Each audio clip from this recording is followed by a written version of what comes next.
Hello guys, আমি পিঙ্কি। তোমরা সবাই কেমন আছো? আশা করছি তোমরা সবাই ভালো আছো। আমরা খুব ভালো আছি। চলে এলাম একটা নতুন মিনি ব্লগ নিয়ে। আজকে তোমাদের দাদার ছুটি আছে, তাই আমাকে নিজে থেকে বলল চলো বিকেলে কোথাও থেকে ঘুরে আসি। আমি বললাম ঠিক আছে চলো। ঝটপট 10 মিনিটে রেডি হয়ে আমরা চলে এলাম ঘুরু ঘুরু করতে। আজকে আমাদের লোকেশন ছিল গঙ্গার ধার।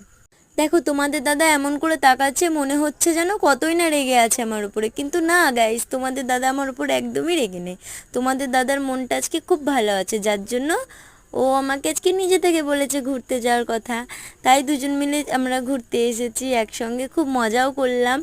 দিয়ে তারপরে দেখো, তোমাদের সাথে গল্প করতে করতে অলরেডি স্কোয়ারে চলে এলাম। গঙ্গাধারে বসে থাকতে থাকতে হট করে মনে হলো যে স্কোয়ার অনেকদিন যাওয়া হয়নি, যায়। তো স্কোয়ারে এসে একটা রাউন্ড মেরে একটু আইসক্রিম খেয়ে নিলাম। খেয়ে নিয়ে এখন যাচ্ছি মোমো খেতে। মোমোর দোকানে যাচ্ছি এখন দুজনা গল্প করতে করতে। মোমোর দোকানে যেতে যেতে তোমাদের দাদা আমাকে কি বলছে জানো? এখানে বলছে পরজন্মে যেন তুমি বড়লোক ঘরে জন্ম নাও।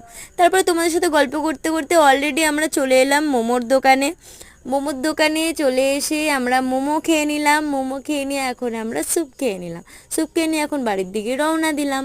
শোনো শোনো, ভিডিওটা ভালো লেগে থাকলে চ্যানেলটাকে সাবস্ক্রাইব করে লাইক কমেন্ট শেয়ার করে দিও। দেখাচ্ছে নেক্সট পার্টে। বাই।